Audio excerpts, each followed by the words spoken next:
Ya en el interior entonces de este Congreso Nacional y rumbo al recinto se encuentra el señor presidente de la Nación, quien formalizará los actos de salutación.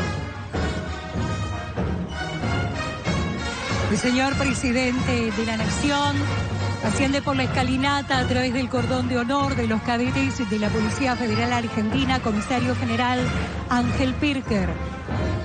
Recibe el saludo de la vicepresidenta de la República y presidente del Senado, doctora Victoria Villarruel, del presidente de la Honorable Cámara de Diputados, el doctor Martín Menem, del presidente provisional del Senado, contador Bartolomé Abdala.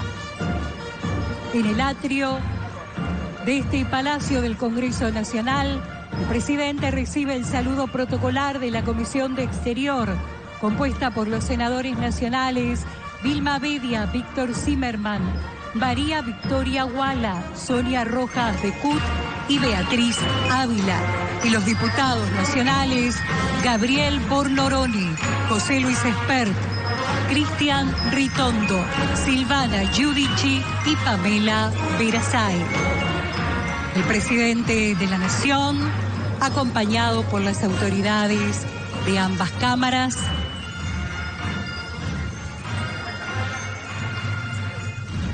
recibe ahora el saludo de los senadores y diputados que componen la Comisión de Interior, los senadores de la Nación, Juan Carlos Pagotto, Enrique Gerlin Lara, Carlos Espínela y Eduardo Galarito, y los diputados de la Nación, Romina Díez, Alberto Venegas Lynch, Laura Rodríguez Machado, Ignacio García Aresca, Gladys Medina y Atilio Benedetti.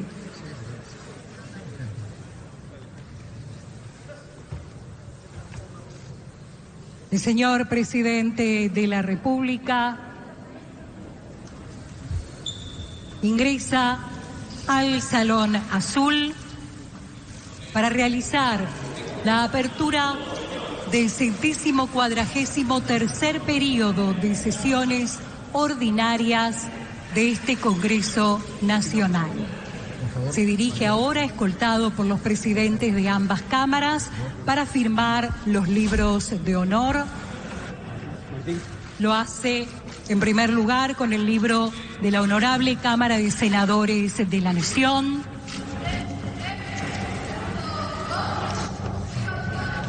el cual deja su mensaje personal en la apertura de estas sesiones ordinarias, y ahora hace lo propio en el libro de honor de la Honorable Cámara de Diputados de la Nación.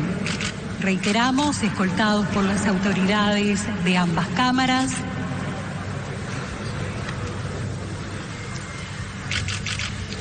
Deja en este libro también su mensaje, su impronta, y continúa el recorrido hacia este recinto. Aquí se pasa vista al original de la Constitución Nacional, ejemplar que se expone históricamente en la asamblea de inicio de las sesiones ordinarias.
Levantado el cuarto intermedio, continúa la sesión de asamblea. Invito al señor presidente de la Nación Argentina a ingresar al recinto a efectos de realizar la apertura de sesiones del Honorable Congreso y dar cuenta del Estado de la Nación.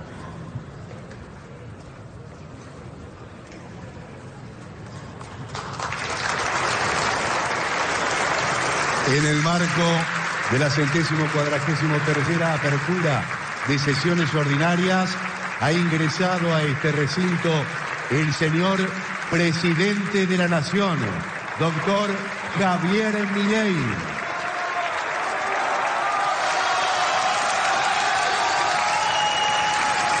Acompañado por los señores presidentes de ambas cámaras.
Que no crezca la cantidad de dinero.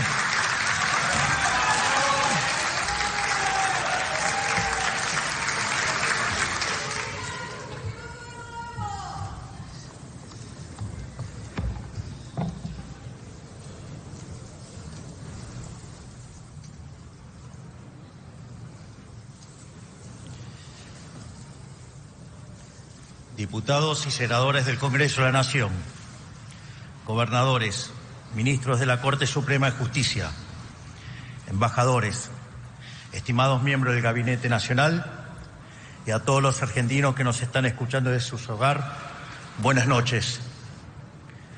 Hoy estamos aquí reunidos, como establece la Constitución Nacional en su artículo 99, para dar cuenta del Estado de la Nación y así dar inicio a un nuevo periodo legislativo. Debo decir que miro hacia atrás a lo que fue nuestro primer discurso del Estado de la Nación. Indudablemente podemos afirmar que hoy el país es radicalmente distinto a lo que era hace tan solo un año. Pero antes de hacer un balance acerca de lo que ha sido este primer año de gestión de la nueva administración, quiero hacer una breve reflexión. Probablemente la sociedad argentina sea una de las más familiarizadas con la frustración política de la historia moderna. Para sintetizar esta idea en un número impalpable, somos un país en donde la pobreza se multiplicó por 10 entre 1974 y fines de 2023. Para tener una idea, desde la década del 70 hasta acá, el mundo bajó la pobreza del 50% al 10%. Y nosotros del 5 la llevamos al 50. Una verdadera aberración fruto de la casta política. Eso quiere decir que la única experiencia que tuvieron los argentinos a lo largo de la mayoría de sus vidas fue una senda de deterioro de su poder adquisitivo, una larga agonía con pequeños intervalos de crecimiento, rápidamente frustrado por brutos masazos de realidad. Es natural que después de tantas décadas transitando esta espiral de empobrecimiento, para una gran mayoría la decadencia se sienta como una fatal e inescapable situación o una dolencia crónica a la que uno amargamente se acostumbra. por programas económicos insostenibles y por infinitas promesas incumplidas, cada nueva experiencia política ha traído más frustración que la anterior. Por eso se habla de la ciclotimia política argentina. Nos ilusionamos con un cambio, chocamos, nos desencantamos y el ciclo comienza nuevamente, borrando con el codo lo escrito con la mano. Que se quede tranquila que no lo vamos a repetir, vas a crecer en libertad.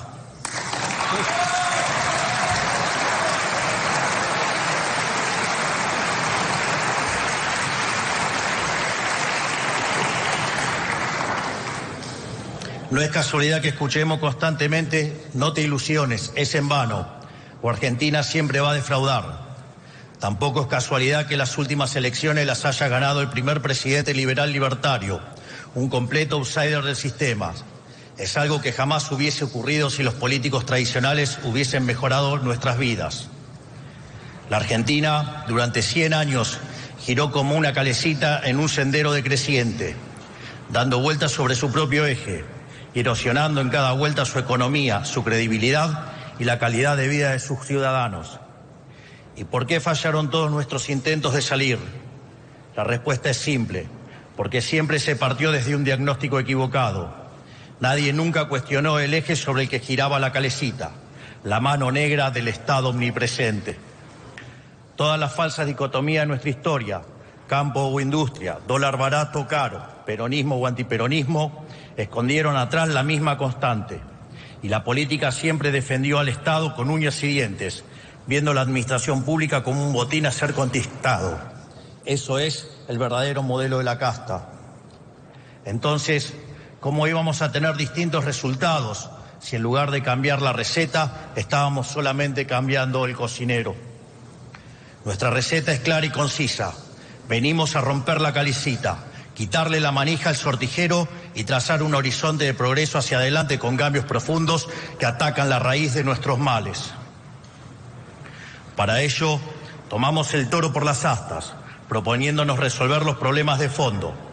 Por eso nos encomendamos recuperar la racionalidad económica, achicar el Estado, devolverle la libertad a la sociedad, restablecer el imperio de la ley y borrar los privilegios que la política acumuló a lo largo de los años. De esta manera, pasamos de heredar 15 puntos de déficit fiscal consolidado entre el Tesoro y el Banco Central a tener durante nuestro primer año superávit financiero libre de default, algo que no había ocurrido en los últimos 123 años.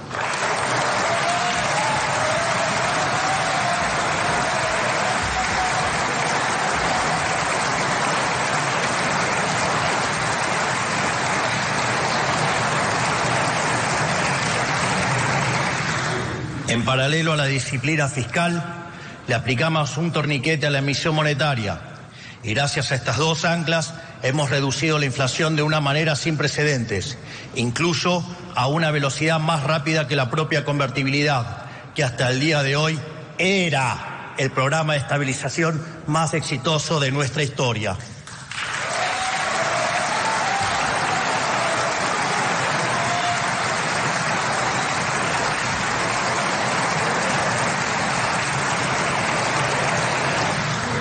Hoy nosotros podemos hacer alarde, sin lugar a dudas, de que nuestro programa económico es el más exitoso hasta la fecha. Solo para ejemplificar con números, el índice de inflación mayorista cuando asumimos que anualizado daba 17.000%, mientras que el mismo índice anualizado para el último registro fue de 19% anual. Y esto lo logramos sin confiscación tipo Plan Bonex, sin controles de precios, sin fijar el tipo de cambio y con recomposición tarifaria, algo que nunca se hizo en Argentina.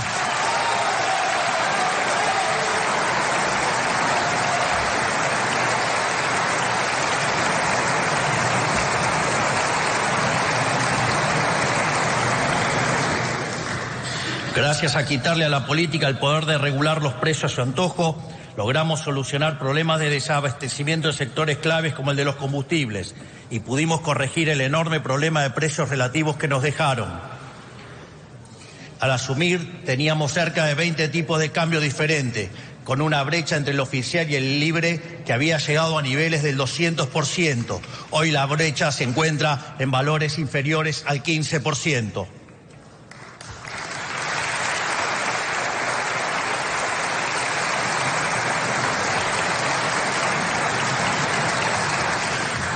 Pasamos de una economía donde las cuotas habían dejado de existir a una economía donde existen créditos hipotecarios a 30 años. Es decir, pasamos de hablar de hiperinflación a hablar de estabilidad a largo plazo.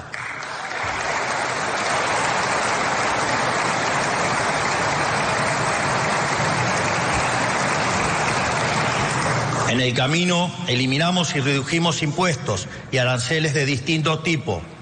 El señoriaje, esto es, la emisión de dinero para financiar el déficit que se traducía en inflación y que le robaba a los argentinos 15 puntos del PBI.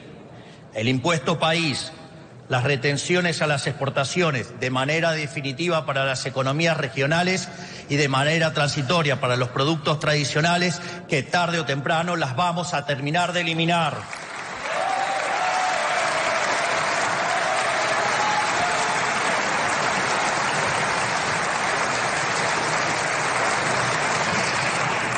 También eliminamos el impuesto a las transferencias inmuebles, actualizamos los montos de ganancia para autónomos, actualizamos los montos del monotributo, redujimos bienes personales y realizamos el blanqueo de capitales más exitoso de la historia, pese a que los agoreros decían que iba a ser un fracaso.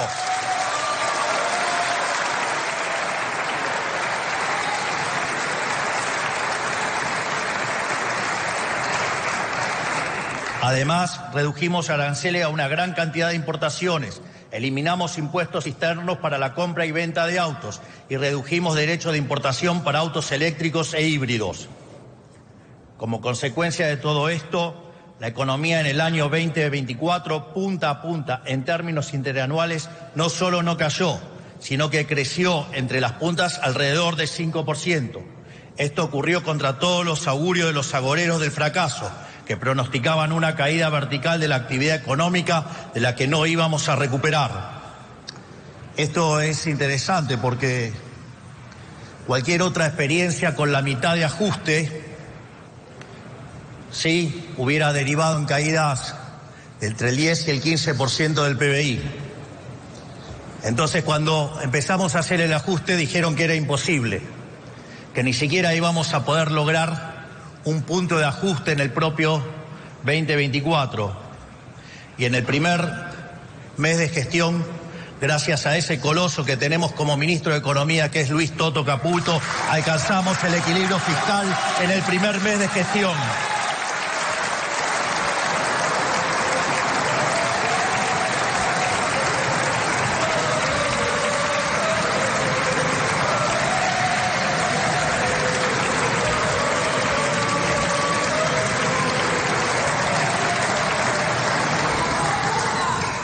Después dijeron que era transitorio, que no lo íbamos a poder sostener. Y cuando con el correr de los meses veían que el equilibrio fiscal seguía, empezaron que igual no íbamos a poder bajar la inflación, que se iba a estacionar en el 30 y bajó, que se iba a estacionar en el 20 y bajó, que se iba a estacionar en el 8 y bajó, que se iba a estacionalizar en el 4 y bajó, y seguimos haciendo que la inflación baje.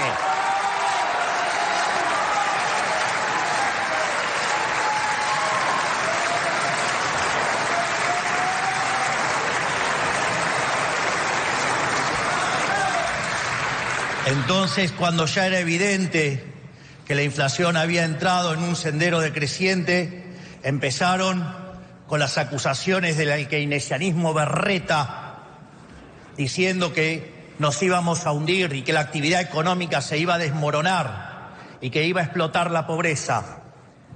Qué malas noticias para ustedes keynesianos de acá y de todo el mundo, porque no solo eso, digamos, la actividad en medidas desestacionalizado, diciembre contra diciembre, terminó subiendo 4,8%, sin estacionalidad 5,5%, desde abril que la economía no para de crecer y que ustedes keynesianos no pueden parar de llorar.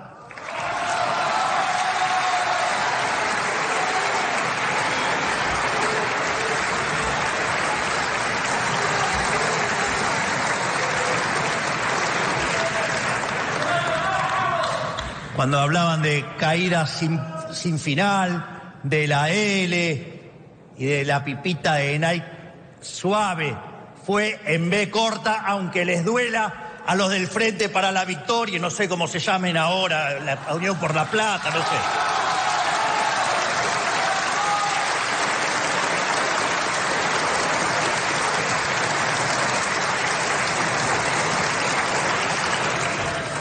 En definitiva, nuestro programa de ajuste fue expansivo.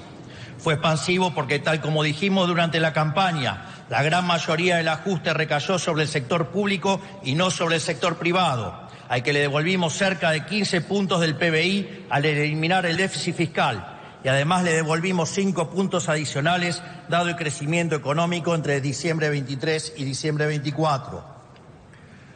Fruto de ello es que observamos cómo la pobreza en la frecuencia mensual medida por la Universidad Torcuato Di Tella, que metodológicamente es similar a la de CEDLAS, de la UCA y el propio Ministerio de Capital Humano o el INDEC en una frecuencia semestral, bajó del 56% al 33%, que en cantidad de habitantes se traduce en 10 millones de personas que salieron de la línea de la pobreza.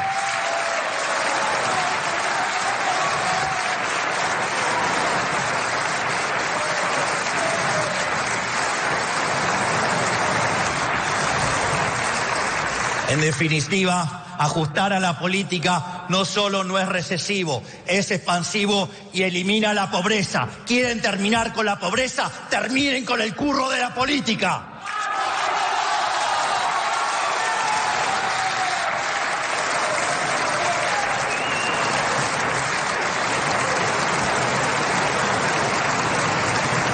Esta caída en la pobreza se vio impulsada por la baja de la inflación, el aumento sostenido de los salarios reales y las jubilaciones, y el aumento de la AUH en términos reales y del plan alimentar, dado que para nosotros la reconstrucción argentina debe hacerse con todos adentro, en serio, no en discursos.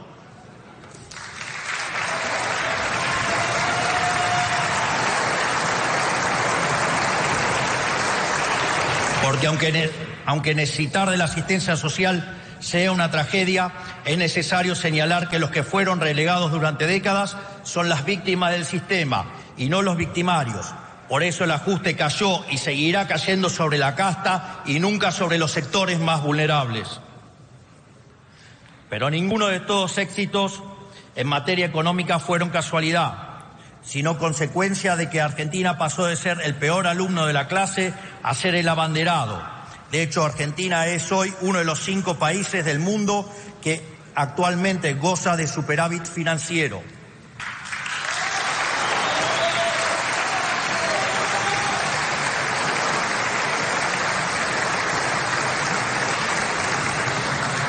Eso explica también que los vaivenes históricos del prime time televisivo no redunden en cimbronazos económicos para decepción de políticos mezquinos y mandriles. Cuando los fundamentos del programa se mantienen, el ruido de la coyuntura no es otra cosa que eso, solo ruido. Al mismo tiempo, nos propusimos achicar el Estado de manera absoluta. Así fue como cerramos más de 200 áreas del Poder Ejecutivo con funciones duplicadas u obsoletas y echamos a más de 40.000 empleados públicos cuyos sueldos cargaban sobre las ya castigadas espaldas del sector privado. Para ver la ridiculez del Estado presente y las aberraciones que hicieron para estafar a los argentinos con el Estado, tomé uno de los tantos ejemplos que tenemos para contar, que es, por ejemplo, el de la agencia de viajes. Entonces, teníamos dirección de agencia de viajes. Además, teníamos dirección de control de agencia de viajes. Y además teníamos dirección de registro de agencia de viaje. Un escándalo, todo armado para estafar a los argentinos de bien en favor de la casta política.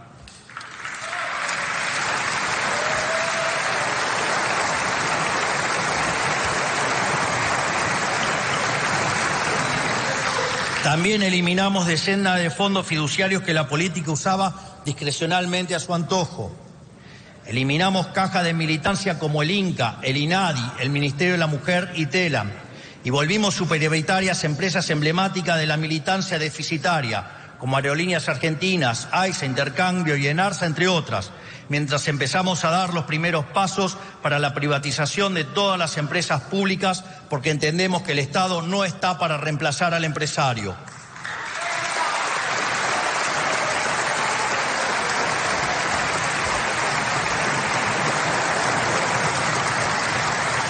Además, eliminamos la obra pública, que era uno de los curros más grandes de la política. Y aquí también quiero dejar en claro una de las grandes falacias y mentiras de la política para con la gente, cuando dicen esa mentira de que la obra pública genera trabajo. Le digo a los argentinos de bien que eso es falso. Es falso, porque las obras públicas hay que financiarlas y se financian con impuestos, ya sea impuestos explícitos o con emisión monetaria que deriva después en el impuesto inflacionario, o con deuda, esa inmoralidad que castiga a las generaciones futuras. Por lo tanto, cuando se financia la obra pública, se quita capacidad de demanda en otros sectores, y el empleo que se crea con la obra pública es empleo que se destruyó en otras áreas de la economía, áreas donde sí la gente quería gastar y no estas cosas de prepo hechas por el Estado que solo benefician a aquellos que la ejecutan y a nada a los argentinos de bien. Por lo tanto, espero que por lo menos del debate público, después de quedar claro esto, erradiquemos esa mentira de que la obra pública no genera puestos de trabajo. La obra pública genera impuestos.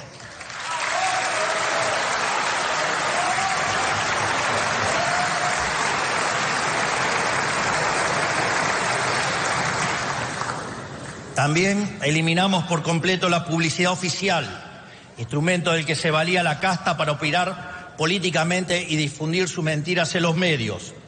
Fuimos los únicos en eliminar la pauta oficial. Nosotros no necesitamos sobornar a los medios. Nosotros tenemos logros.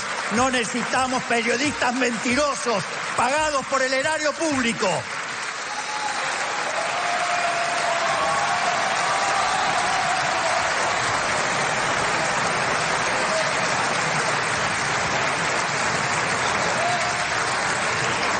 Le quitamos potestades ridículas al Estado que nunca se le debieron haber concedido. Durante nuestro primer año de gestión, entre el DNU 7023, la ley base y el proceso de regulación más grande de la historia, hemos concentrado alrededor y concretado 1.700 reformas estructurales, eliminando regulaciones que cercenaban libertades comerciales y económicas y le ponían palos en la rueda al gran motor productivo de nuestro país, que es el sector privado. Acá también quiero hacer un ejemplo que ese maravilloso y superlativo ministro que tengo, que es el ministro de Regulación, el doctor Federico Sturzenegger.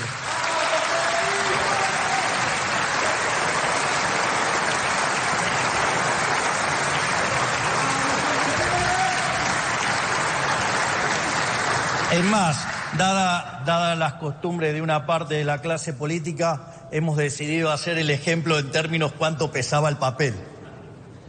Entonces, por ejemplo, en el caso de las regulaciones para las frutas, las regulaciones que teníamos pesaban 1.600 gramos. Hoy, con el accionar de Federico Sturzenegger, esas regulaciones han caído a 80 gramos, es decir, cayeron en un 95%.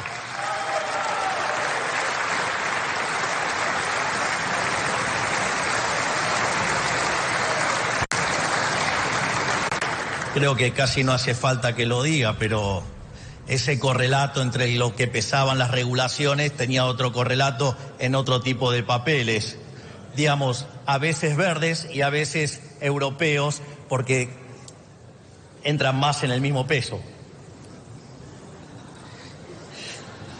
Gracias a ello logramos desregular 30 mercados que hoy son más libres, como por ejemplo el transporte aerocomercial, que el mes pasado tuvo un récord histórico, con más de 4,5 millones de pasajeros transportados, superando en demasía el anterior registro que fue en el año 2019, la revolución de los aviones pero recargada. Quizás el ejemplo más emblemático de nuestro modelo sea el mercado inmobiliario. Gracias a que eliminamos la ley infame y difunta ley de alquileres, se multiplicaron exponencialmente los alquileres publicados y el costo del alquiler bajó hasta un 30% en términos reales.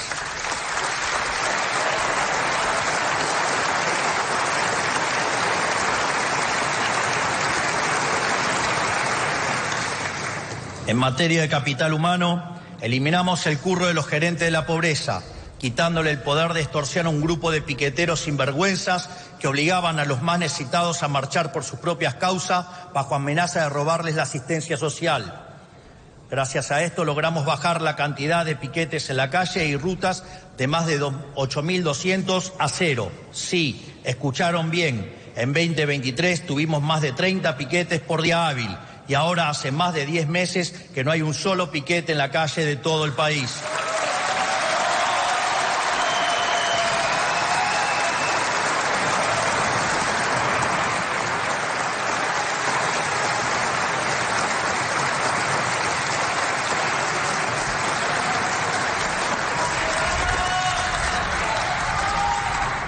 En materia de seguridad nacional, bajo el liderazgo de la doctora Bullrich, durante 2024 vimos el índice de homicidio más bajo de los últimos 25 años, habiéndolo bajado 11 puntos en comparación a 2023. Es decir, que tuvimos el índice de homicidios más bajo de Sudamérica.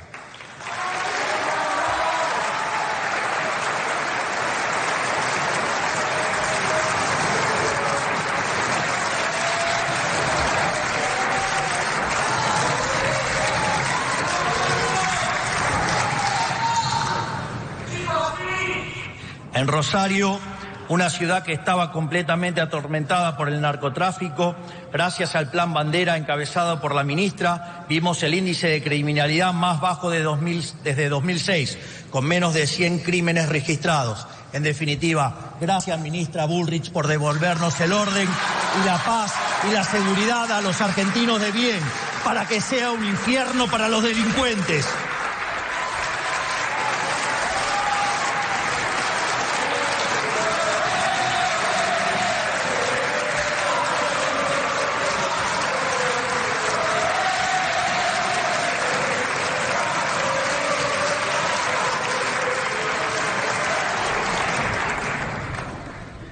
También aprobamos los proyectos de reiterancia y reincidencia, junto a la ley antimafias, para fortalecer un principio universal que durante tanto tiempo estuvo olvidado en estas tierras: el que las hace, las paga.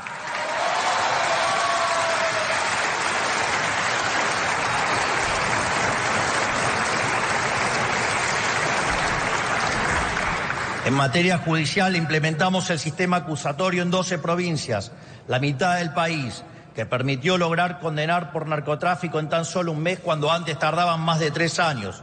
A su vez, estamos impulsando el juicio por jurados, una de las reformas que nos debíamos desde la fundación del país para que la vida, la libertad y la propiedad de los argentinos dependan en última instancia de la decisión de sus conciudadanos y no de un juez, eliminando así el último vestigio de poder monárquico en la justicia.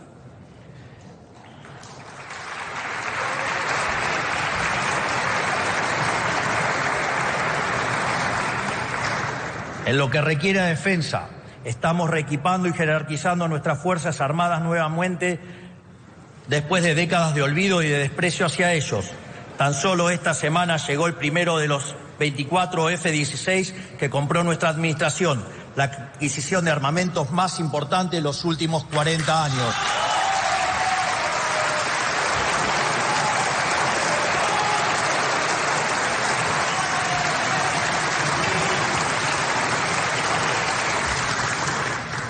En política exterior, pasamos de ser un hazmerreír a nivel global, aliado de los países con peor performance del concierto de las naciones, como Cuba y Venezuela, a ser un protagonista inesperado. Hoy, producto de nuestra ambiciosa política económica y de nuestras posiciones férreas en política exterior, los ojos del mundo se posan sobre la Argentina después de mucho tiempo. En algunos casos incluso toman nota del trabajo que hemos hecho para aplicarlo en sus propios países, como está haciendo Elon Musk al frente de la cartera de regulación de los Estados Unidos.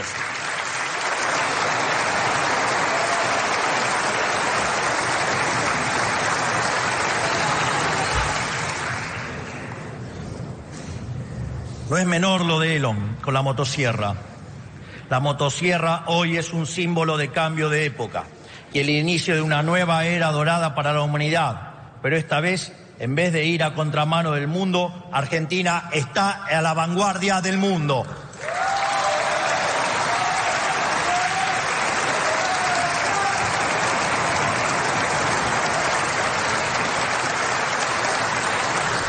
Creo que, haciendo este breve repaso de los miles de cosas que han cambiado en el último año, podemos afirmar de manera inapelable que el Estado de la Nación es hoy mucho más prometedor que el que teníamos hace un año.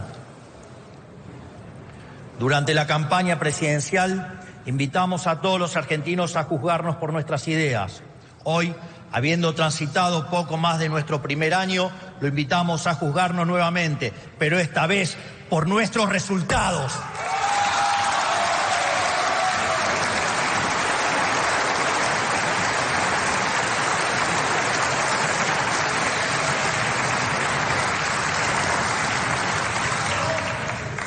Esto es sumamente importante, porque si la resignación argentina es producto de las promesas incumplidas, su redención dependerá de que cumplamos nuestra palabra, y lo vamos a hacer a rajatabla.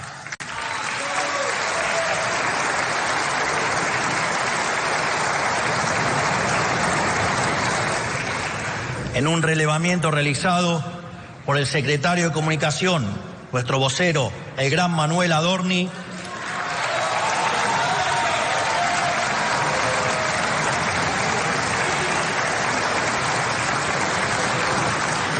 hemos concluido que en nuestro primer año de gestión, es decir, 25% del tiempo de nuestro mandato, ya hemos cumplido o estamos cumpliendo más del 75% de nuestras promesas, algo inédito en la historia argentina.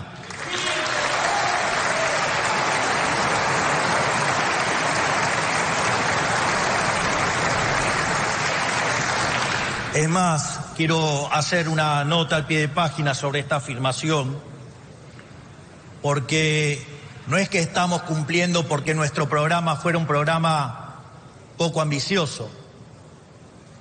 Durante toda la campaña tuvimos el acoso y el hostigamiento que decían que todo lo que proponíamos era imposible.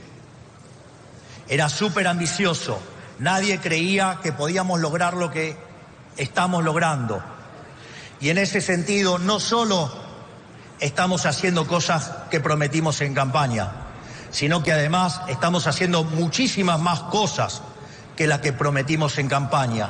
Y cuando uno hace esta corrección, llevamos cumplido el 97% de las promesas de campaña en solo un año.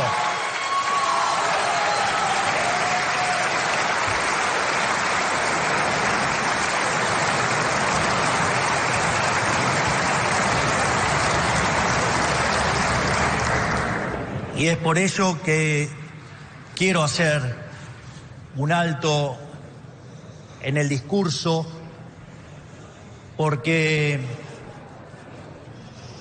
en la vida hay que ser agradecido y no hay que ser mezquino, y quiero agradecer a cada uno de mis ministros por la enorme labor que han hecho cada uno de ellos durante este año. Quiero dar las gracias al doctor Guillermo Francos, a Toto Caputo, a Santiago Bausili, a Patricia Bullrich, a Sandra Petovelo, a Federico Sturzenegger, a Luis Petri, a Mariano Cuneo Libarona, a Mario Lugones, a Gerardo Huerten, a Manuel Adorni y Karina Milei por permitirme liderar el mejor gobierno de la historia argentina.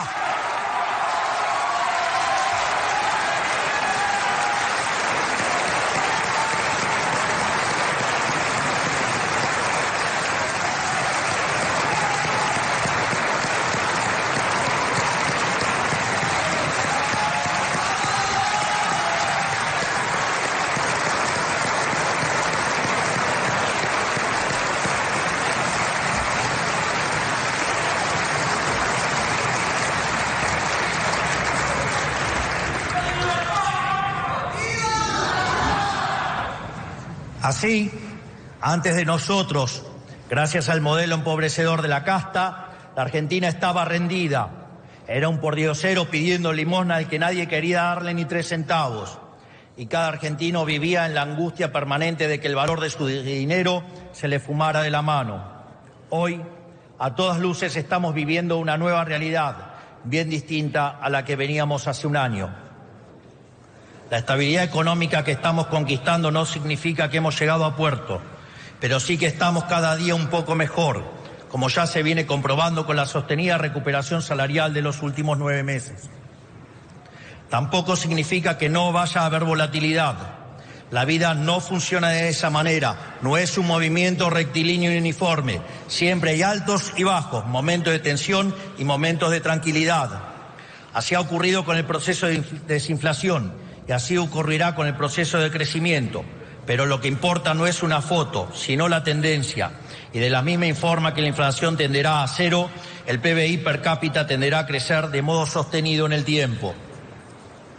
Aquí quiero mencionar un trabajo de un colega economista, que se llama Juan Pablo Nicolini, que es de la Universidad de Itela y que además trabaja en la Reserva Federal, y en un trabajo que hizo sobre política fiscal y crecimiento económico, demuestra que alcanzar el equilibrio en la línea financiera, como lo hace Argentina, implica que Argentina tiene por delante una tasa de crecimiento sostenido del PBI per cápita del 4,5%. Y a eso hay que agregarle algunas cuestiones adicionales, porque el trabajo no hace diferenciación entre lo que es la caída del riesgo país, que lo recibimos cerca de 3.000 puntos básicos y hoy está rondando en los 750. Tampoco habla que el equilibrio alcanzado fue hecho en base a reducir impuestos, bajar el gasto público y no como se hacía antes los ajustes aumentando la presión impositiva. Tampoco contempla la enorme cantidad de reformas estructurales que hemos hecho. Solo el DNU 7023 y la Ley Bases representan una reforma estructural 8 veces más grande que la reforma que hizo Carlos Menem cuando fue el mejor gobierno de la historia hasta ahora.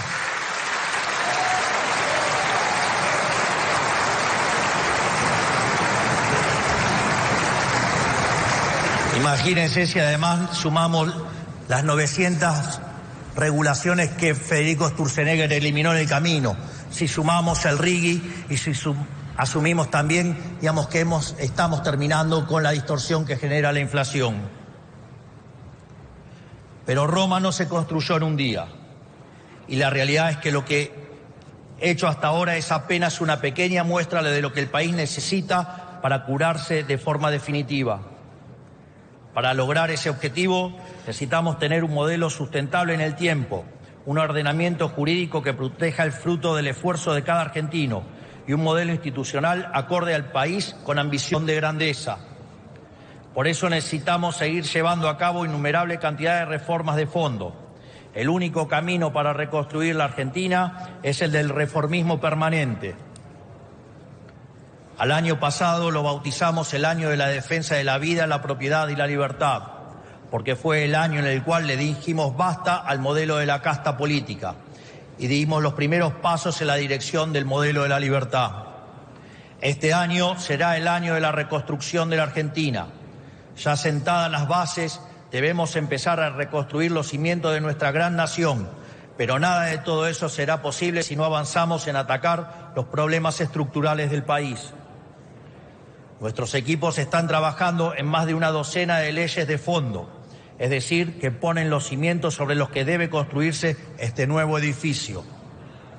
Estos proyectos atacan desde cuestiones económicas hasta cuestiones administrativas del Estado, financieras, penales, civiles, cuestiones vinculadas a la seguridad nacional, nuestro sistema de inteligencia, cuestiones vinculadas al comercio, a la propiedad privada y una serie de temas estructurales que hacen del diseño institucional de un país que debe pensar en grande.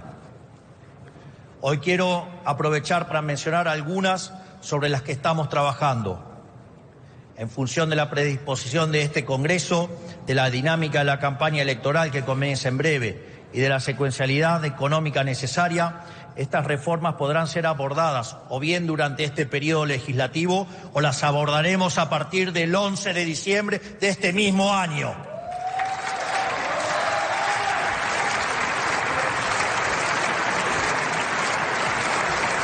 Imagino que esta zona se va a poner un poquito más violeta.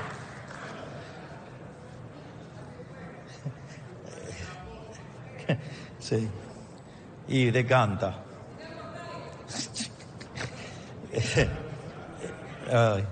Si queremos verdaderamente ser una potencia, la primera asignatura sobre la que debemos avanzar es en desterrar la inflación para siempre, que ya no dependa de que venga una persona con la convicción de hacer lo correcto, sino en convertir en ley una verdad incuestionable de la economía argentina. El déficit fiscal es la madre de todos los males de la historia del país. De las 22 crisis que se registraron desde el inicio del siglo XX, 20 tienen origen fiscal, el cual ha oscilado entre alto y extravagantemente alto, lo cual a la postre se ha traducido en endeudamiento con su posterior default, en financiamiento con emisión monetaria, que derivó en inflación e hiperinflación, o aumentos de impuestos que ahogaron el crecimiento mientras cercenaban la libertad económica e individual. En consecuencia, debemos transformar en obligatorio el equilibrio fiscal para cualquier presupuesto estatal, sea nacional o subnacional, pero no alcanza con el equilibrio fiscal. Es necesario acompañarlo con una reducción severa del gasto público para devolverle a la sociedad lo que hoy el Estado le confisca vía impuestos.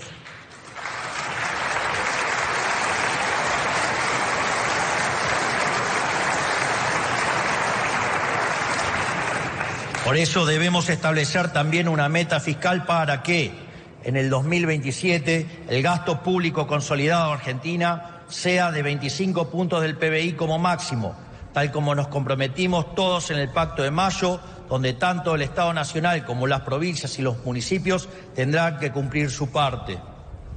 Porque cuanto menor sea el tamaño del Estado, habrá mayor libertad económica, mayor crecimiento económico, mayor ingreso per cápita y, por ende, menos pobres en la Argentina. Es decir, el verdadero trade-off es entre si estamos dispuestos a aceptar más gasto público para tener más pobres. Yo prefiero achicar el Estado y que haya menos pobres en la Argentina.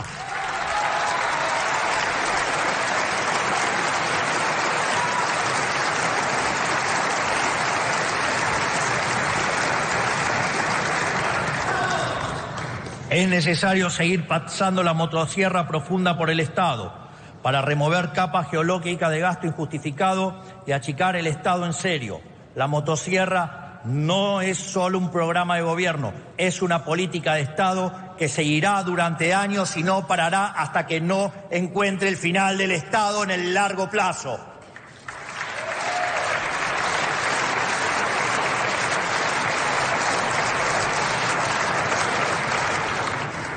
Hay que revisar área por área del Estado y ninguna es más importante que privatizar las empresas públicas, porque aunque hoy sean superioritarias por primera vez después de 15 años, no dejan de ser una carga para el sector privado.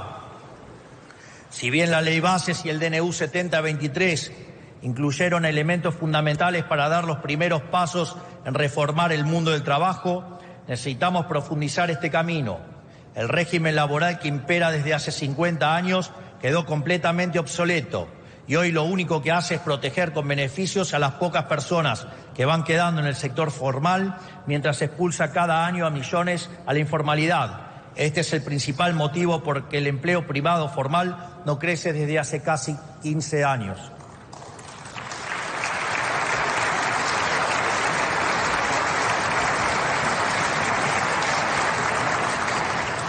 En este sentido, solo con un mercado laboral dinámico que genere empleo formal podremos aspirar a tener el sistema previsional sustentable que décadas de desmanejo arruinaron.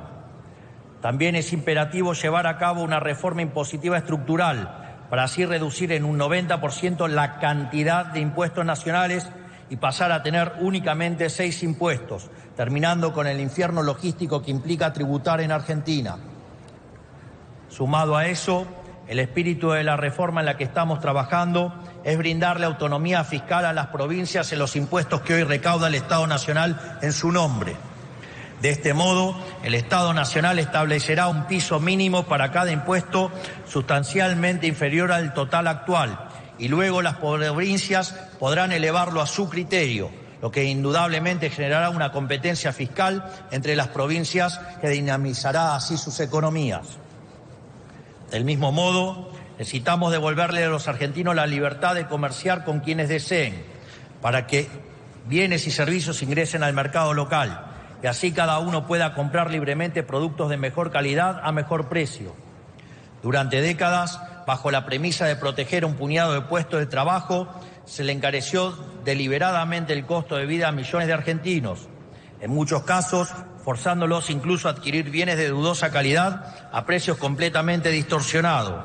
No es justo que solo quienes pueden pagarse un viaje al exterior puedan comprar lo que deseen a precio internacional. Tiene que ser para todos. Abrir los mercados también le abrirá las puertas del mundo a las empresas argentinas para que puedan salir a vender nuestros productos a 8.000 millones de personas en un contexto internacional donde lo que la Argentina tiene para ofrecer será muy requerido. También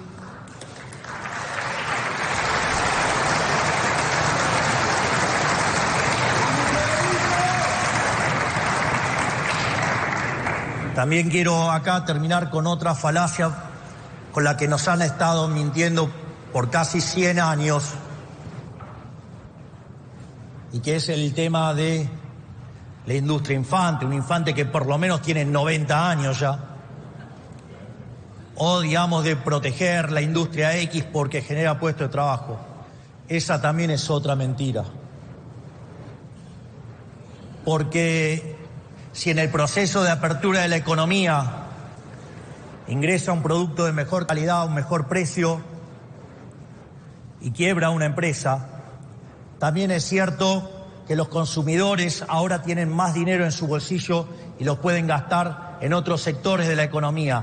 Por lo tanto, digamos, se reasignará el empleo y irá a sectores donde es más productivo y donde hay mayores salarios y por ende hay mayor bienestar para todos. Por lo tanto, basta de la mentira proteccionista, porque en el fondo no es ni más ni menos que un curro entre los políticos y los empresarios prebendarios.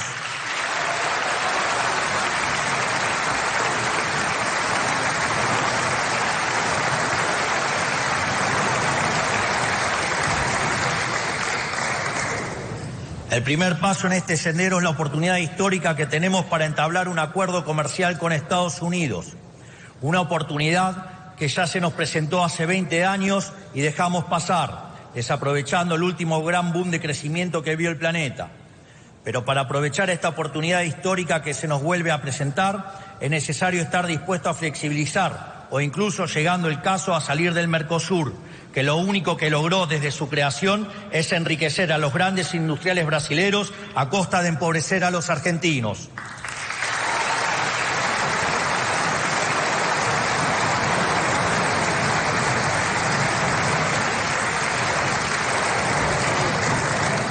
Pero hace falta ir aún más profundo, restableciendo la inviolabilidad de la propiedad privada, para lo cual hace falta descender al subsuelo de las leyes, los códigos civil y comercial y procesal civil y comercial. Urge devolverle la libertad de asociación a todos los argentinos, reduciendo las prerrogativas de Estado y aumentando las de cada ciudadano. Es inadmisible que los individuos no tengan derecho a pactar acuerdos libremente entre sí sin la intromisión de cualquier juez de poca monta, cuyo capricho a menudo está aparejado de ataduras políticas o económicas.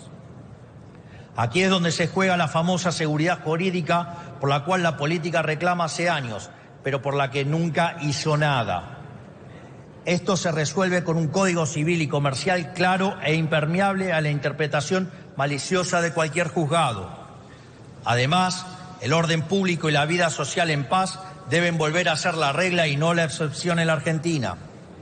Actualmente tenemos un sistema judicial y un código penal repleto de grietas por los que se coló el virus de antipunitivismo, que además de estar moralmente mal, repitió su fracaso. Lo vimos esta semana en la trágica de Kim Gómez, una nena de tan solo 7 años que fue brutalmente asesinada.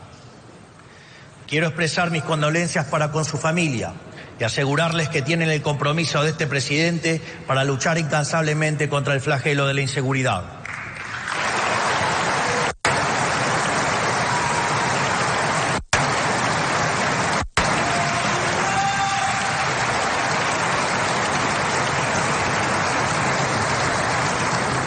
Además, Aprovecho para decirle al gobernador Kicillof que mientras siga sosteniendo que los delincuentes, los asesinos y los violadores son víctimas del sistema, en línea con el wokismo jurídico de Zaffaroni, no solo no tenemos nada para conversar, sino que además quiero decirle que jamás resolverá el gravísimo problema de inseguridad de la provincia, ya que ser tolerante con los delincuentes es castigar a las personas de bien.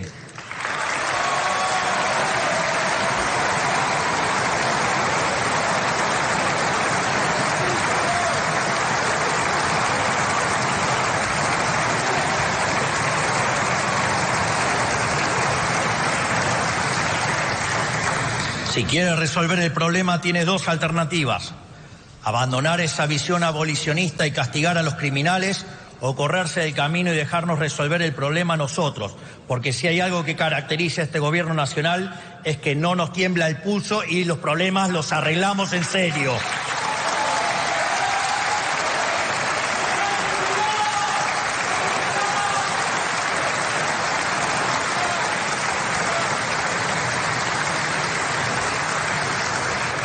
Durante demasiado tiempo la política le dijo a los argentinos que no iba a castigar el delito, que los delincuentes eran víctimas de un sistema injusto y que por lo tanto no eran responsables de sus acciones. Lo único que lograron fue que para muchos delincuentes delinquir ya no tuviera costos. Lo sufren los bonaerenses todos los días.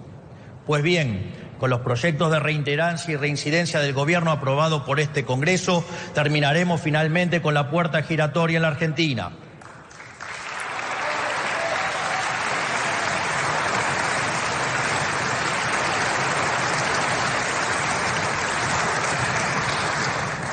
Además, la implementación del nuevo Código Procesal Penal en todo el país está demostrando de forma inapelable su capacidad de acelerar los tiempos de un juicio de años a meses, y tenemos la responsabilidad de extender el funcionamiento de este sistema a todas las provincias del país. Pero la eficacia del proceso penal es solo una arista de la cuestión. Necesitamos elevar los costos para quienes delinquen. Por eso necesitamos aprobar la ley de baja de la edad de imputabilidad, para que quienes son lo suficientemente conscientes para cometer crímenes de adultos paguen las consecuencias de sus actos como adultos.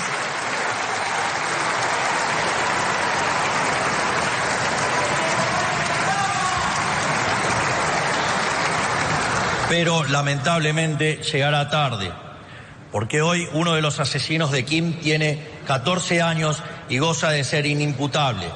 No se lo puede juzgar. Y el otro criminal cometió delitos siendo menor de 16 años, lo cual significa que con nuestra ley de imputabilidad no hubiera estado libre en un principio. Necesitamos bajar la edad de imputabilidad, y no solo eso, necesitamos también agravar todas las penas del Código Penal. Sí, todas las penas del Código Penal.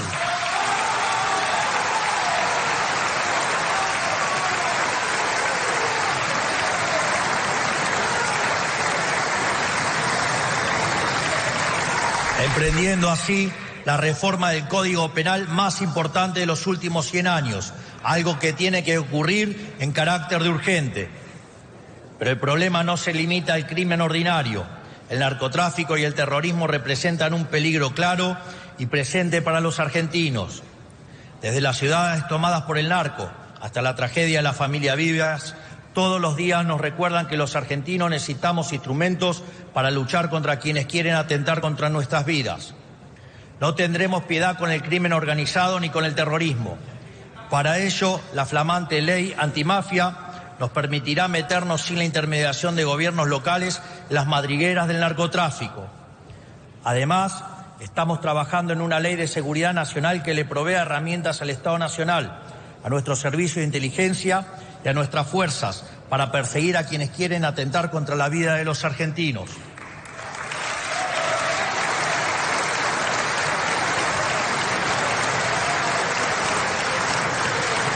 Para concluir, no podremos resolver la crisis de delincuencia en nuestro país sin una justicia independiente pero efectiva. Y la justicia no va a funcionar correctamente hasta que la política se decida a dejar de politizar los nombramientos de los jueces, fiscales y defensores públicos.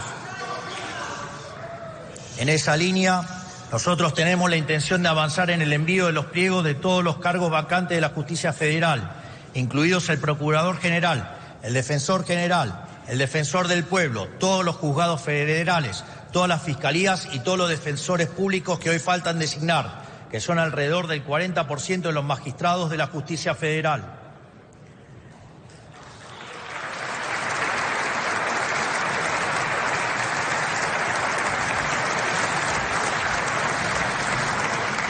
Esto tiene que ser obvio para todos. Es imposible que la justicia cumpla su deber si funciona al 60% de su capacidad. Esperamos que la política esté a la altura de esta urgencia nacional y no politice la aprobación de los pliegos, a diferencia de lo que ocurrió este año con los candidatos a conformar la Corte Suprema. Si queremos ser un país serio, también debemos llevar a cabo una reforma migratoria.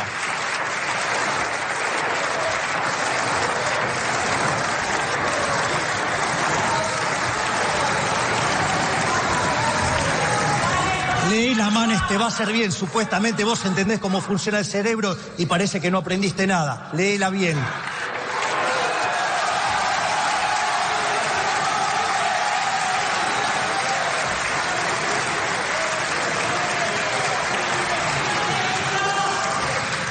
Quizás tu versión es con inteligencia artificial y cambia de libertaria a kirchnerista como hiciste vos, Manes.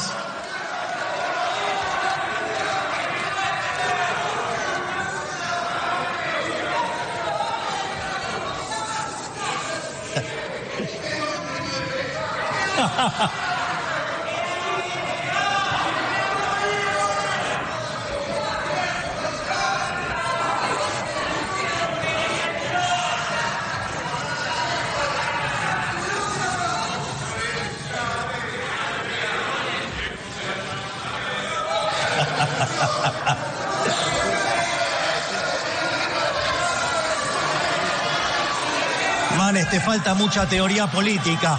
No podés confundir. Les pido silencio, por favor, mientras habla el presidente de la Nación. Muchas gracias. Te falta mucha lectura, Manes.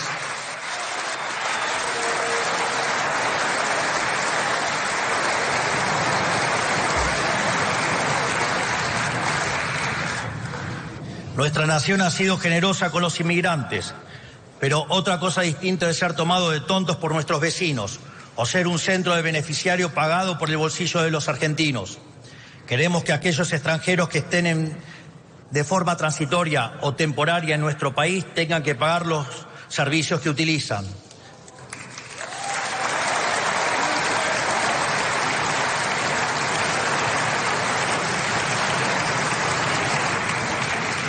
También debemos permitir a las universidades cobrarles a quienes no son residentes permanentes, así como es necesario endurecer severamente las condiciones de deportación para los extranjeros que delinquen.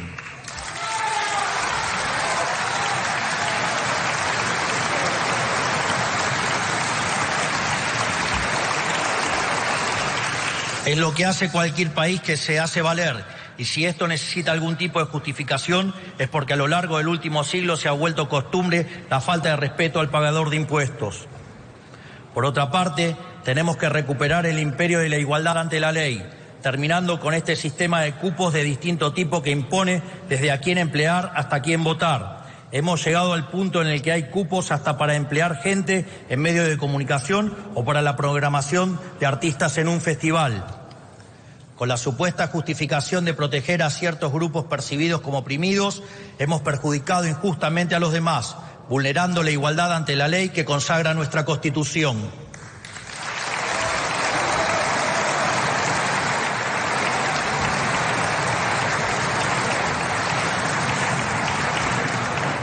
Tenemos que recuperar una verdad básica de la democracia liberal, que es el límite de los derechos de uno son los derechos del prójimo.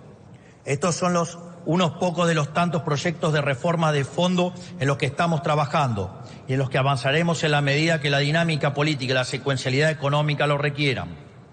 Finalmente, pero no por eso menos importantes, para hacer realidad estos proyectos y los cambios que el pueblo argentino demanda, estamos avanzando en un acuerdo con el Fondo Monetario Internacional para poder terminar de sanear el balance del Banco Central y salir del cepo cambiario definitivamente durante este año.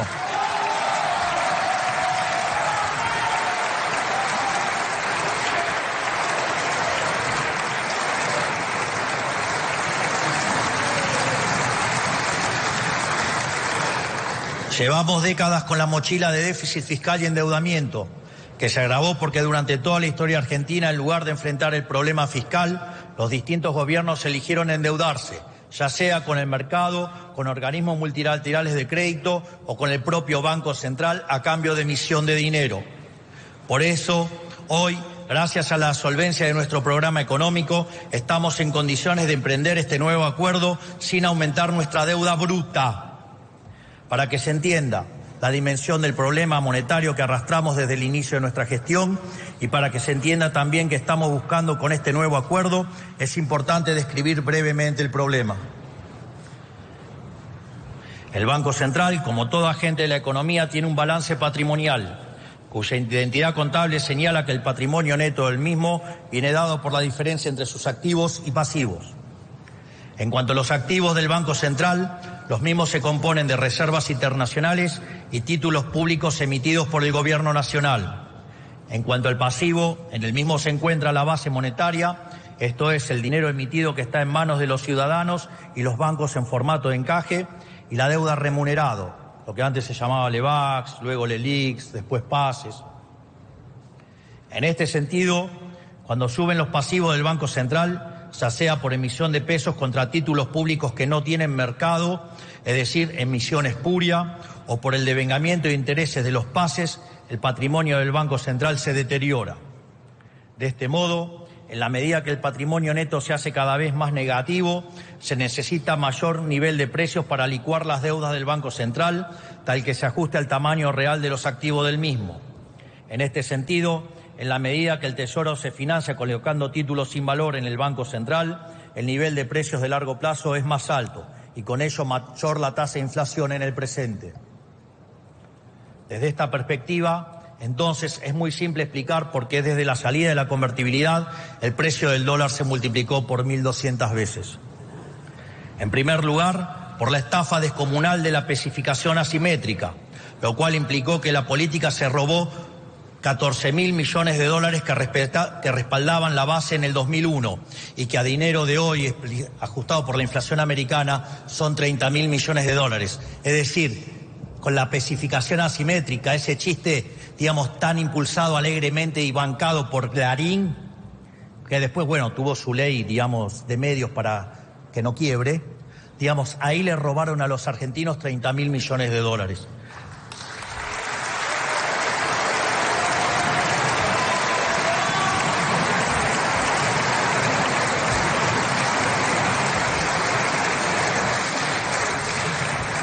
La segunda estafa fue el Fondo del Bicentenario, cuando por el capricho electoral de Cristina Fernández de Kirchner se extrajeron del Banco Central 10.000 millones de dólares, que a dinero de hoy serían 15.000 millones de dólares. O sea, ahí le robaron al Banco Central 15.000 millones de dólares, que en el fondo se lo robaron a todos los argentinos vía impuesto inflacionario. Sin embargo, el saqueo de los políticos por medio del Banco Central no se acaba con esas dos estafas monumentales, sino que a eso hay que sumar los 25.000 millones de dólares futuros en el 2015 y los 40.000 millones de las IRAs en el 2023. Esto significa que en los últimos 25 años la política vía el Banco Central le robó a los argentinos 110.000 millones de dólares. Vengan ahora a hablar de estafa piramidal, dale.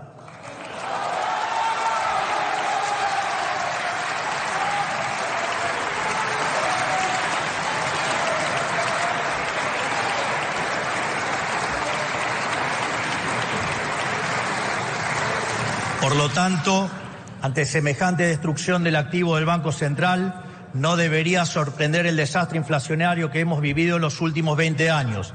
Y dado que el dólar es un precio más de la economía, es casi natural que se haya multiplicado por 1.200 veces, como dije antes. En función de ello, nosotros hemos cortado con el déficit fiscal y el cuasifiscal, por lo que el BCRA ya no volvió a estafar a los argentinos con emisión de dinero, ni para el Tesoro ni para los intereses de los pasivos remunerados, ya que de hecho la base monetaria amplia permanece constante desde mediados del año pasado. Así como lo escuchan, la base monetaria amplia no crece desde mediados del año pasado.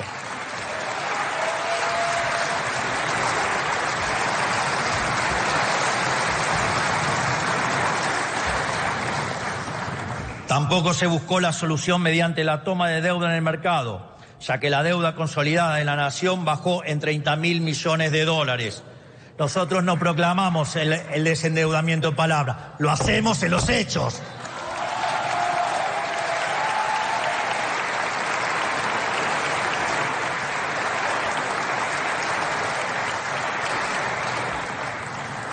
Por lo tanto, el presente acuerdo con el FMI lo que busca es restaurar el activo del Banco Central y con ello su patrimonio, para que de este modo la inflación sea solo un mal recuerdo del pasado. Así, el dinero que ingrese del FMI, el Tesoro lo utilizará para cancelar parte de su deuda con el Banco Central. Al mismo tiempo, se podría objetar que si bien la deuda bruta permanece constante, hay un cambio en el acreedor. Sin embargo, este argumento implicaría aceptar que la política está dispuesta a seguir estafando a los argentinos con la inflación. Esto es, alguien podría señalar que estamos cambiando impuestos explícitos por un impuesto implícito no legislado.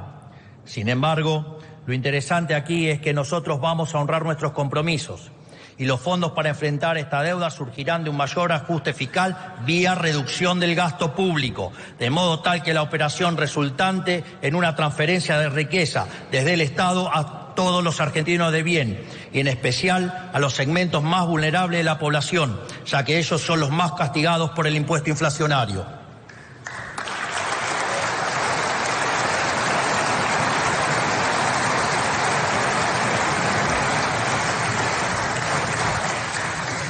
A su vez, dada la importancia estratégica que tiene este acuerdo para la Argentina, quiero anunciarles que en los próximos días le pediré al Congreso que apoye al Gobierno en este nuevo acuerdo con el Fondo Monetario Internacional.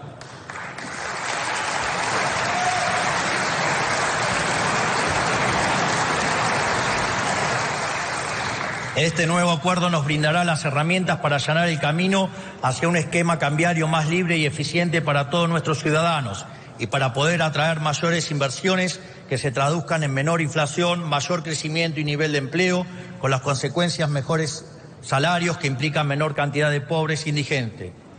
Quiero ser claro con una cosa. Nosotros vamos a resolver el problema que todos los gobiernos anteriores causaron con el déficit fiscal y su financiamiento. En consecuencia, esperamos que este Congreso adopte la misma postura que tuvieron con todos los demás, que es acompañar desde sus bancas, apoyando al Gobierno en este nuevo acuerdo. En definitiva, como verán, si bien hemos colocado los cimientos del cambio, aún tenemos que poner ladrillo sobre ladrillo para reconstruir este edificio abatido que es nuestra nación. Y dados los vientos de cambio que soplan, estamos ante una oportunidad histórica. Muchos la han calificado tal vez como nuestra última oportunidad. Como expuse aquí mismo hace exactamente un año cuando los invité a firmar el Pacto de Mayo, mi preferencia sería que abordemos esta oportunidad histórica de reconstrucción en unidad, con todos los sectores de la política y la sociedad empujando en la misma dirección.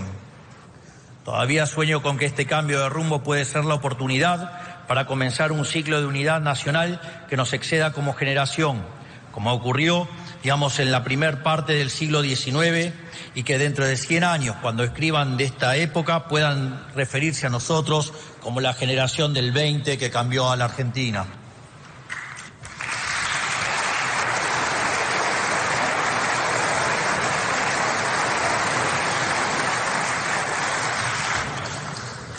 A nosotros no nos motiva el poder. Somos el primer caso en la democracia moderna que entra al año electoral sin hacer política económica teñida por el ciclo político. Porque no tenemos una ambición de poder, lo único que tenemos es una ambición reformista. Y queremos darle la oportunidad a este Congreso para acompañarnos en el ambicioso proceso que hemos emprendido. Así podrían quizás recomponer su relación con la sociedad que hoy parece irremediablemente rota. Espero que tomen esta invitación por lo que es, una chance para participar de la tabula rasa que siempre hemos predicado y creemos necesaria para la reconstrucción nacional.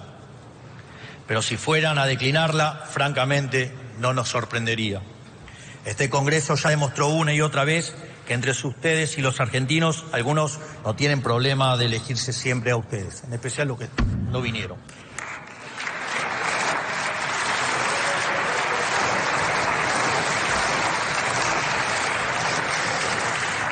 Esto es, algunos han hecho del Congreso un instrumento para defender las conquistas del Estado sobre el individuo, en vez de un instrumento para realizar los cambios profundos que el país necesita. Y ni que hablar de aquel sector de la política que está tan rancio al cambio y enemistado con la razón que ni siquiera se digna bajar al recinto para escuchar una apertura de sesiones legislativas.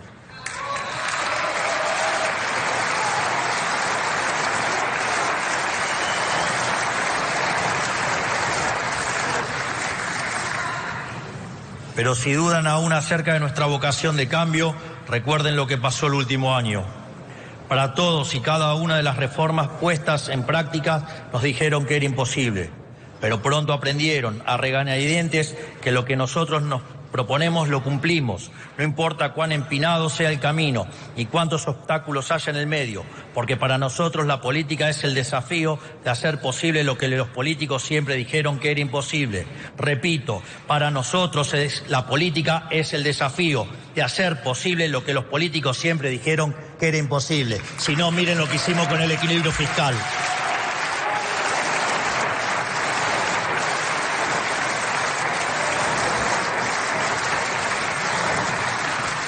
Por eso, si este Congreso eligiera no acompañar de forma mayoritaria al Gobierno Nacional en esta propuesta que les extiendo, sepan que eso no detendrá el proceso de cambio que el pueblo argentino nos encomendó. Lo vamos a hacer solo, lo vamos a hacer a nuestra manera, pero tarde o temprano lo vamos a hacer, librando la batalla que haya a librar en todos los frentes para lograrlo.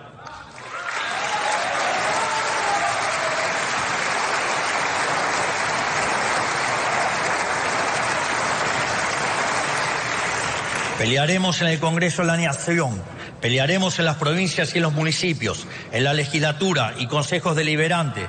Daremos la batalla de visitante en los medios analógicos y lo haremos de local en las redes sociales. Lo haremos en la calle si así lo demanda la historia. Y nunca, pero nunca nos rendiremos. Jamás nos vamos a rendir.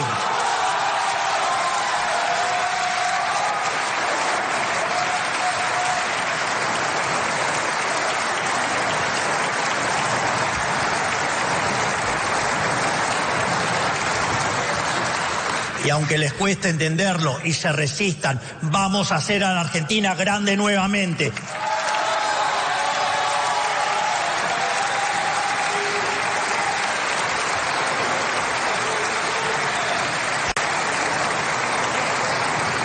Si aceptan mi propuesta, veréis que están dispuestos a involucrarse en lo que el país necesita. Caso contrario, habrán demostrado que el único camino para cambiar el país es cambiar este Congreso. Por todo lo expuesto, queda claro que estamos ante una disyuntiva. ¿Queremos seguir aplicando las mismas recetas fallidas que nos llevaron al borde del precipicio o queremos salir adelante? Solo hay una forma de hacerlo, hacer de una vez por todas lo que corresponde.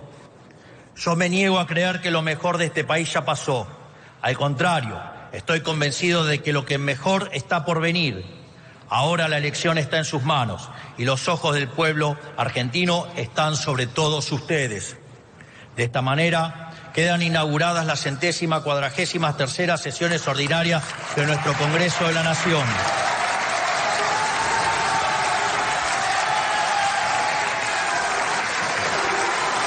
Señoras. Finalmente.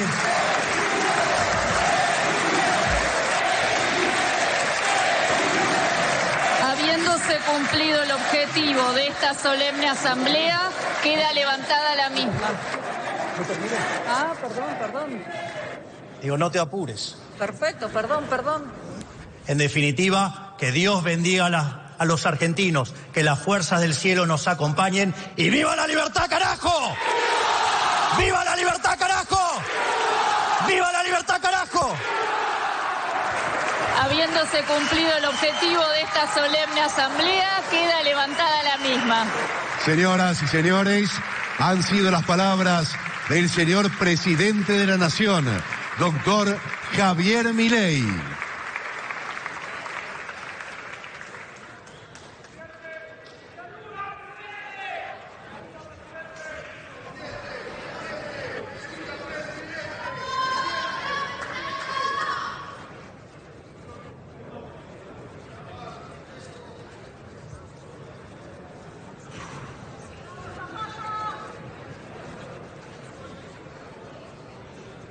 En cumplimiento de la Ley 26.522 de Servicios de Comunicación Audiovisual, hasta aquí han transmitido LRA Radio Nacional, LS82 TV Canal 7, la televisión pública, junto a todas las emisoras que integran la cadena nacional de radio y televisión de todo el país, y el servicio internacional RAE, Radiodifusión Argentina al Exterior. Con motivo de haberse dado inicio al acto de apertura de las sesiones ordinarias del año 2025, hemos escuchado el mensaje especial para todos los argentinos del señor Presidente de la Nación, doctor Javier Milei. Seguidamente, las emisoras participantes continúan con la transmisión de sus respectivos programas.